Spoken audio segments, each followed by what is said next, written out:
No niin, mun aihe on portti. Portti on aina kiinnostanut mua. Ulkoiset portit, kun kulkee Helsingin keskustassa, niin siellä on paljon vanhoja takorautaisia portteja ja niissä on symboleja. Porttia on käytettykin symbolina henkisellä tiellä. Se avaa ovia sisäisempään, jopa tänne maailmankaikkeuden sydämeen. Myös polku, tie, on symbolinen yhtä lailla kuin se on tie, polku, jota kuljetaan täällä fyysisellä tasolla. Sanotaan, että elämä on matka, elämä on polku. Näinhän se on. Polutiet on kulkemista varten, elämä on elämistä varten.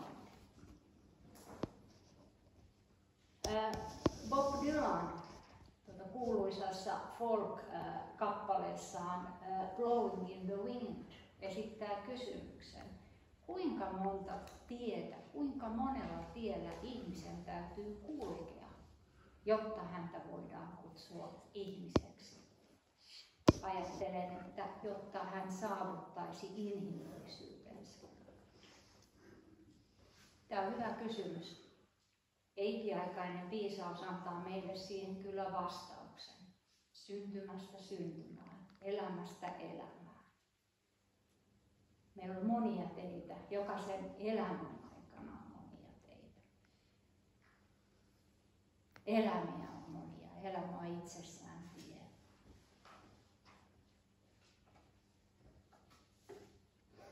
Ja kun me kuljetaan näillä teillä, jotta me saavutetaan ihmiskehityksen päämäärä. Ihmiskehitys sinänsä on portti, taas johonkin muuhun, joka on valtava matka, jumalallinen suunnitelma. Monine teineen, monine portteineen.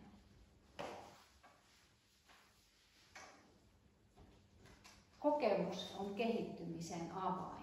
Kokemus on avain myöskin näihin lukuisiin portteihin, niin kuin on avain fyysisiin portteihin, niin kokemus on avain näihin sisäisiin portteihin. Tämä avain tavallaan tautaa sen polun, sen matkan aikana. Ja se on jokaiselle ainutlaatuinen, niin kuin porttikin on jokaiselle ainutlaatuinen sisäisellä matkalla. Polku on ainutlaatuinen. Ei ole polkua, on vain polulla kulkija, joka muodostaa polun. Ja tämä avain, kun se tautaa, se aukaisee portin. Se aukaisee sen taas sisemmäksi. Se avaa tietoisuuttamme. Meidät on aivan kuin istutettu maailmaan jumalallisina aihioina. Me kasvamme ja kehitymme tuolla kokemuksen ravinnolla, mitä saamme ulkoisesta maailmasta. Tartumme, pidämme kiinni, otamme, kasvamme sillä lailla.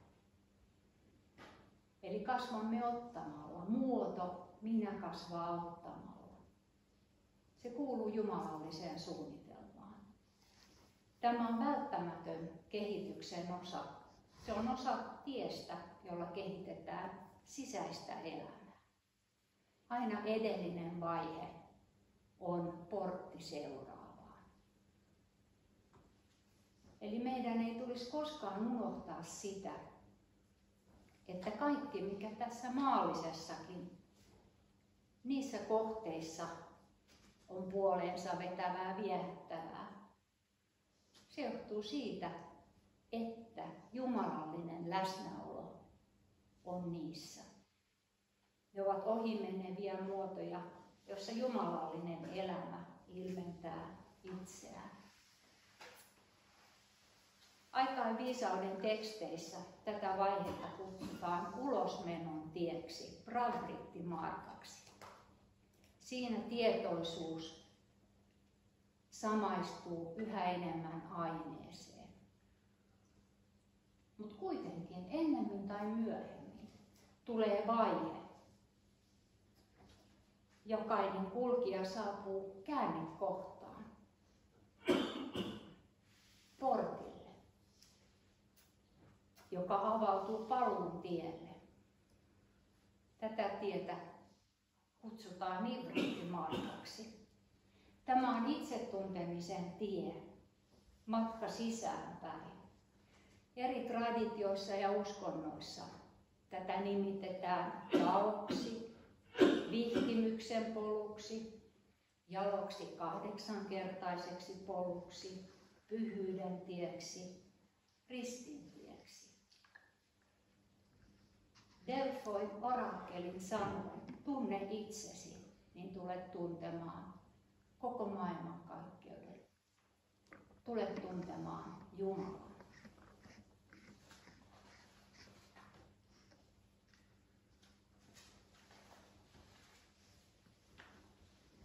Paluun tielle astuminen tapahtuu, kun sielu kuulee sisäisen kutsun. Kappaleessa on Blowing the Wind. Dylan esittää tähänkin sopivan kysymyksen. Kuinka monet korvat tulee omalta, jotta voi kuulla ihmisten itkevän? Vastaus kuuluu taas hyvin monet korvat. Kunnes me suuntaamme kohtamme ja matkamme paluun tielle. Tässä käännekohdassa alkaa matka, jossa monien elämien ajan uskollinen pyrkimys, peräänantamattomuus puhdistaa ja herkistää kuulemaan sisäisen ohjauksen. Maailman äänet, omien halujen, toiveiden, äänet vaimenevat asteittain ja herkkyys kuulla sisäisen jumaluutensa ääni johtaa meidät lopulta siihen, mitä hiljaisuuden äänikirjassa kutsutaan aalajaksi, universaaliksi sieluksi. Tämä hiljaisuuden ääni, sisäinen opas, se muuttuu sitä myötä, kun me kuljetaan porttien läpi sisemmäksi, lähemmäksi maailmankaikkeuden sydäntä. Se on intuitio, korkeamman itsen ääni. Se on mestarin ääni. Se on aina aurinkolokoksen ääneen asti.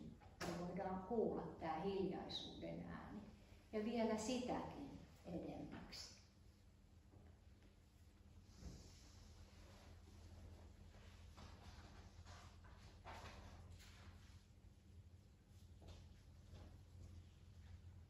H.P. Blavatsky on kirjoittanut pienen runonomaisen kirjoitelman kootuissa teoksissaan. Mä oon itse tämän suomentanut, eli tämä on mun vapaa suomennos. On olemassa tie, jyrkkä ja hankala, täynnä kaikenlaisia vaaroja, mutta kuitenkin tie. Se johtaa maailmankaikkeuden sydämeen. Voin kertoa teille, miten löytää heidät, jotka voivat osoittaa teille salaisen portin, joka avautuu ainoastaan sisäänpäin ja sulkeutuu tiukasti kokelaan takana ikuisiksi ajoiksi. Ei ole vaaraa, jota lannistumaton rohkeus ei voittaisi. Ei ole koetusta, josta tahraton puhtaus ei selviytyisi. Ei ole vaikeutta, jota vahva äly ei voittaisi. Niille, jotka selviytyvät eteenpäin, on palkinto, jota ei sanoin voi kuvata. Se on voima siunata ja pelastaa ihmiskunta. Niille, jotka epäonnistuvat, tulee toisia elämiä, joissa onnistuminen voi tapahtua. Tämä on uljas kuvaus tästä tiestä. Se kutsuu meidät kulkemaan sitä kaikista vaaroista, hankaluuksista huolimatta. Tässä sanottiin, että portti tälle tielle avautuu ainoastaan sisäänpäin ja sulkeutuu Kokelaan takana ikuisiksi ajoiksi. Tämä portti avautuu ensin meidän tunteisiin, ajatuksiin, haluihin, toiveisiin, pyrkimyksiin ja ideoihimme. Näyttää ne oikeassa valossa. Mä ajattelen porttia, niin kuljetaan sinne ja saadaan paljon kokemusta. Mutta jotta me voidaan kulkea tämän portin läpi, meidän täytyy takoa nimenomaan tämä avain näistä kokemuksista. Se on viisauden avain. Eli portti avataan viisauden avaimella. Me joudutaan kaikki turha jättää pois. Se ei ole ollut turhaa, mutta sitä ei voi viedä portin toiselle puolelle. Portti on samalla jonkinlainen ei kenenkään maa. Se on kahden tietoisuuden tilan välissä. Se on tavallaan lepopaikkakin. Siinä voi löytää tasapainon sen suhteen, mitä on ollut ja sen, mitä tulee olemaan. Tavallaan niin kuin valmistautua siihen tiehen, siihen jatkumoon portin toisella puolella. Porttia tulee myöskin aina tietyllä kunnioituksella ja nöyryydellä lähestyä. Ei voi mennä soitellen sotaan. Puhutaan niin sanotuista portin vartijoista, kynnyksen vartijoista. Mutta monissa traditioissa, sanotaan, että on ollut kirkossakin ovenvartija. Hänellä on ollut avain. Hän pitää oven suljettuna, mutta päästään myöskin sisään. Heille, jotka haluavat tulla kirkkoon. Tai pyhäkkö on ulkoinen maailma, ulkopiha, sisäpiha. On portinvartija, joka avaa portin niille, jotka ovat kulkeneet tien sinne, ansainneet sen pääsyn sisemmäksi. Lausuvat voiman sanan tai koputtavat sovitulla tavalla. Ulkoista maailmaahan hallitsee epäily ja tietämättömyys. Mulla on kysyjiä sielläkin koko ajan, mutta kun me astutaan ulkopihaan, silloin pyrkimys ja mielenlujuus on ne ominaisuudet, joilla me lähdetään kulkemaan eteenpäin kohti sisäpihaa, kohti pyhäkköä, kohti maailmankaikkeuden sydäntä. Ja portin vartija, kynnyksen vartija, se yhtä lailla suojelee meitä, kun se suojelee myöskin niitä pyhiä asioita, ettei niitä käytetä väärin. Tämä portti, salainen portti, se avautuu myös kaikkien näiden meidän ajatuksien, tunteiden, pyrkimysten tuolle puolen. Ensin näyttäen ne oikeassa valossa. Se avautuu siihen, kuka ja mitä todellisuudessa olemme.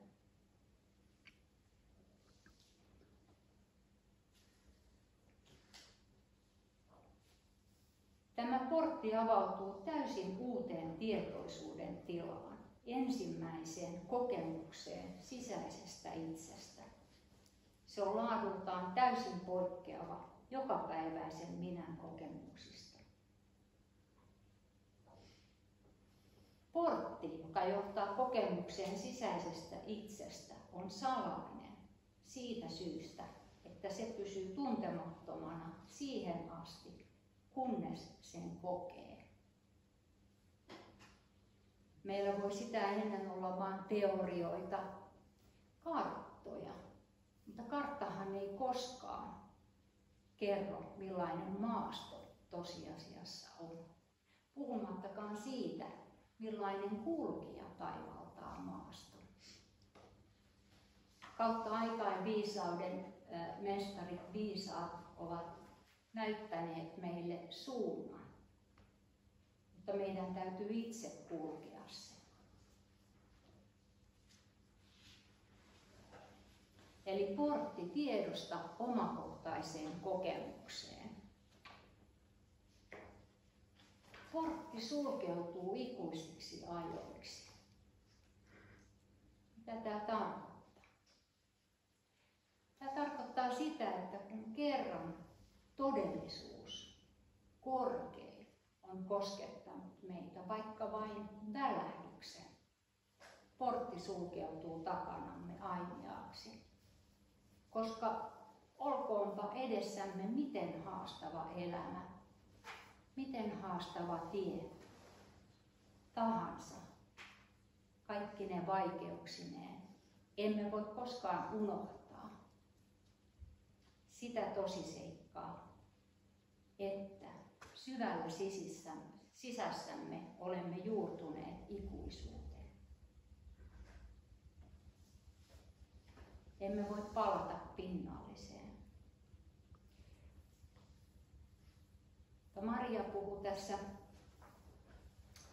siitä kokemuksesta, niistä ajatuksista ennen syntymää. Me saamme silloin niin kuin ennen siis inkarnaatiota syntymään, saadaan niin kuin välähdys siitä tulevasta. On näitä lupauksia, mitä on antanut korkeammalle itselleen, mitä on tullut suorittamaan tässä elämässä. Se voi olla oikiitävä sekunti vain, mutta se on nähty. Se on tavallaan niin kuin esikatselua siitä seuraavasta vaiheesta sielun matkalla. Samalla lailla, kun me saamme kosketuksen todelliseen itseen, se on uuden elämän alku. Emme ole tässä vaiheessa vielä lähelläkään saavuttamassa universumin sydäntä, vaan tulleet tietoisiksi, että on tie, joka haasteiden kautta johtaa sinne. Ja tästä alkaa tämä varsinainen ponnistus, tietoinen matka, paluun matka kotiin. Meissä on kaikki, mutta meissä on kaikki mahdollisuudet, ainutlaatuisina mahdollisuutena. Ja jokaisen koko se matka sieltä ykseydestä, itsetiedottamasta ykseydestä, tietoiseen ykseyteen on ainutlaatuinen. Se on valtava merkitys tässä maailmankaikkeuden jumalallisessa näytelmässä. Hiljaisuuden äänessä mainitaan 7 porttia ja myöskin avaimet, kultaiset avaimet niihin. Niitä kutsutaan paramittoiksi, eli ne on vapauttavia toimintoja, jotka johtavat mielen todellisen luonnon tunnistamiseen. Jokaisella portilla on kultainen avain, joka aukaisee portin. Juuri tämä avain, joka on itse taottu. Ensimmäinen on armeliaisuuden ja kuolemattoman rakkauden avain. Se taotaan rakkautta myötätuntoa kehittämällä. Se vie persoonallisten rajojen tuolle puolen. Toinen kultaisista avaimista on sanan ja teon sopusoinnun avain. Se tasoittaa syyn ja seurauksen, vapauttaa sidoksista.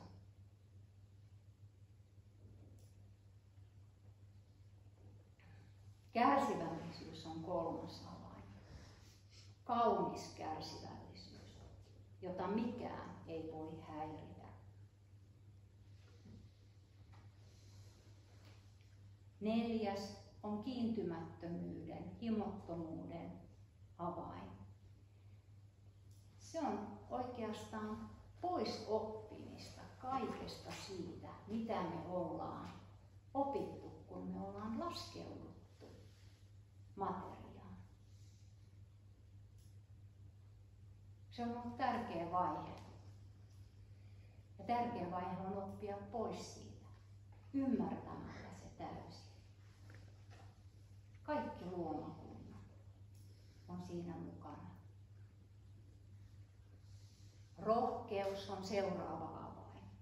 Tarmo, voima, johon kuuluu ilo.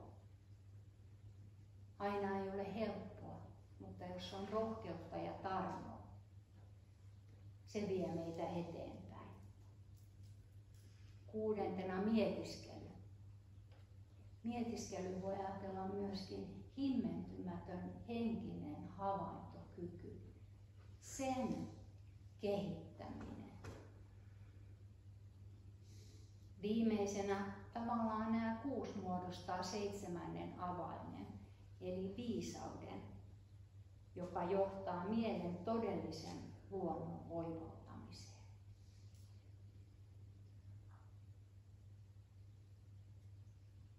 Ja nämä kaikki avaimet, ne on monella tasolla, niin ylhäällä kuin alhaalla.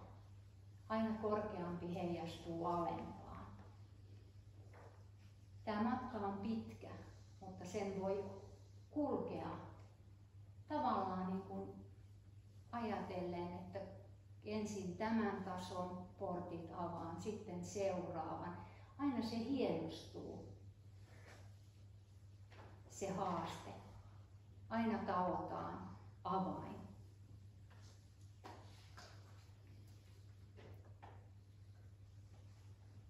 Vuonna 1888 ollessaan Lontoossa ja kun salainen oppiteos oli juuri julkaisua vaille valmis, Ope Blavatsky kirjoitti viestin Amerikan osaston vuosikokoukselle. Hän kuvaili tuossa viestissä teosofian ydintä seuraavin sanoin. Teosofian ydin on saattaa täydelliseen sopusointuun jumalallinen ja inhimillinen ihmisessä. Se on soveltaa jumalallisia ominaisuuksia ja pyrkimyksiä elämässä niin, että ne hallitsevat maallisia ja eläimellisiä piirteitä ja pyyteitä. Teosofian ydin on ystävällisyys, kaiken negatiivisen tunteen ja itsekkyyden puuttuminen, lempeys, hyvän tahtoisuus kaikkia olentoja kohtaan sekä täydellinen oikeudenmukaisuus toisia ja itseä kohtaan. Elää teosofista aikain viisauden, ikiaikaisen viisauden elämää koko sydämellään. Se ei ole helppo asia toteuttaa, mutta onko mitään todella saavuttamisen arvoista, mikä ei olisi vaikeaa, mikä olisi tuosta noin vaan helppoa? Ei, sellaista ei ole. Matkalla alallamme meidän täytyy kehittää raudanlujaa päättäväisyyttä ja kuitenkin samanaikaisesti olla lempeitä ja nöyriä. H.P. Blavatsky omisti elämänsä teosofian tuomiseksi, aikainviisauden tuomiseksi länsimaille. Uupumatta hän teki työtä.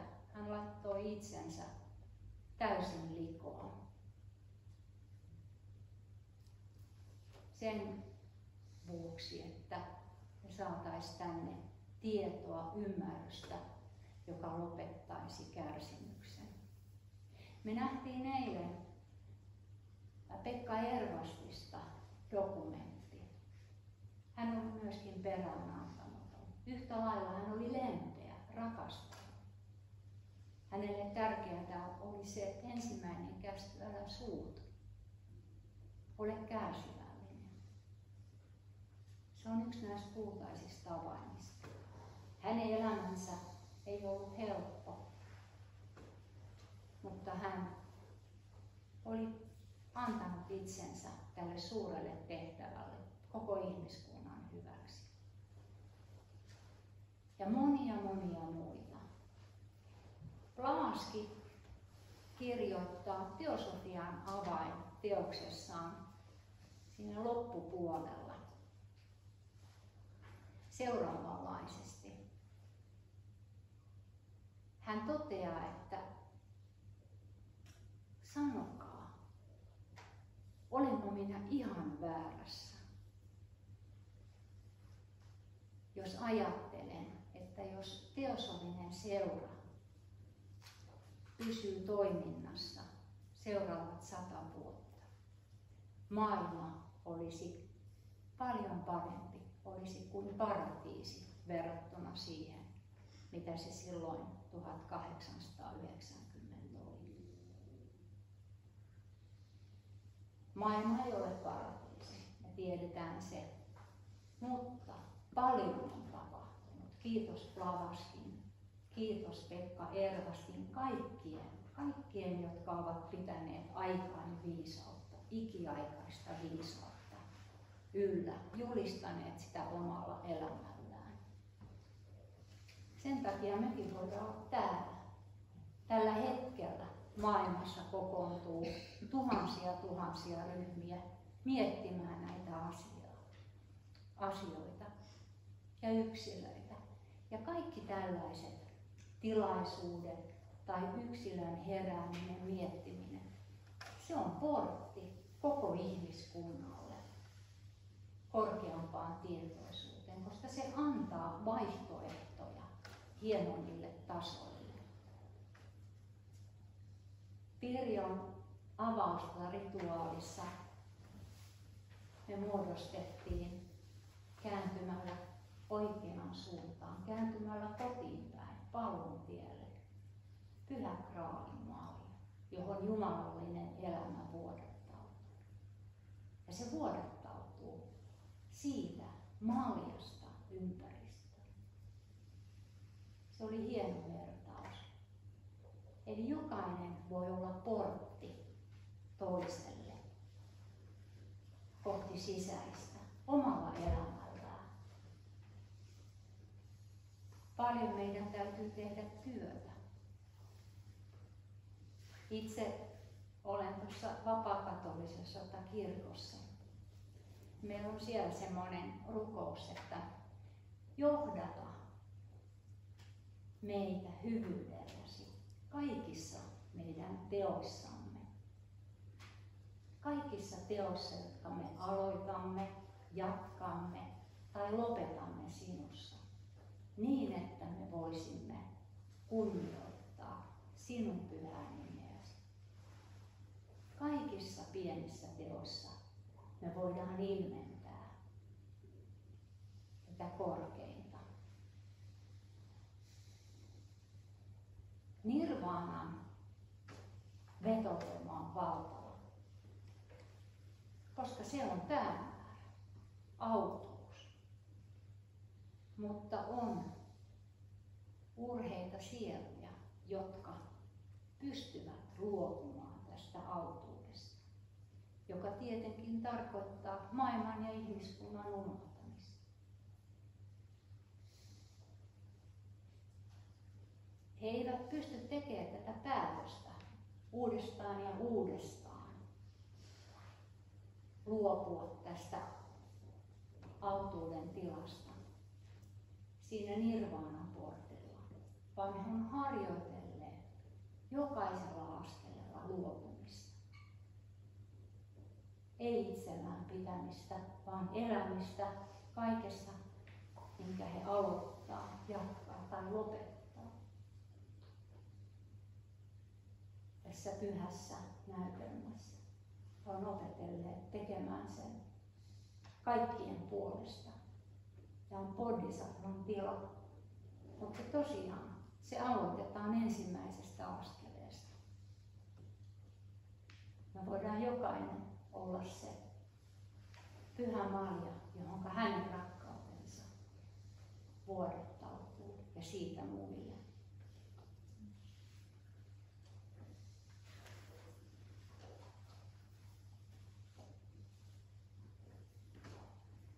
Eli joka päivä me ylitämme kynnyksiä, avaamme ovia, astumme huoneisiin. Myös jokainen hetki elämässämme on verrattavissa porttiin tai oviaukkoon kynnyksineen, jonka ylitämme matkallamme syvempään ymmärrykseen.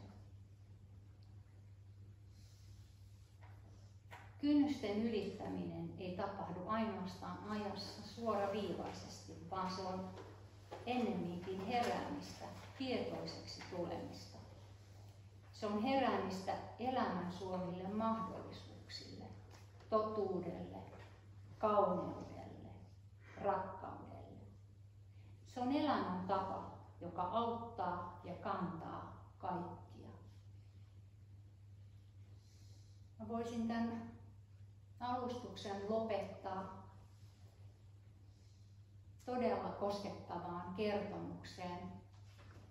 Se on monille varmasti tuttukin kertomus. Se tavallaan kokoaa koko tämän ajatuksen tästä portista sisäänpäin, toisten auttamisesta, matkasta kohti maailmankaikkeuden sydämeen. Kertomus on seuraavanlainen. Mies oli kiipeämässä jyrkkää rinnettä. Hän huomasi, että pieni tyttö myöskin ponnisteli tätä samaa rinnettä ylös. Ja tyttö kantoi vielä pienempää lasta sylissään. Mies kysyi tytöltä, eikö tuo ole sinulle liian raskas taakka? Tyttö vastasi, ei hän ole taakka. Hän on minun veljeni. Samalla lailla, kun me muistetaan aina, että nämä ponnistukset, nämä on kaikkien hyväksi, kärsimyksen vähentämiseksi. Me ollaan mukana tässä maailmankaikkeuden työssä. Me ollaan mukana jo edeltä kulkineiden työssä. Ollaan siinä tukena ja muurina, ettei vielä enempää kärsimystä tulisi. Kiitos.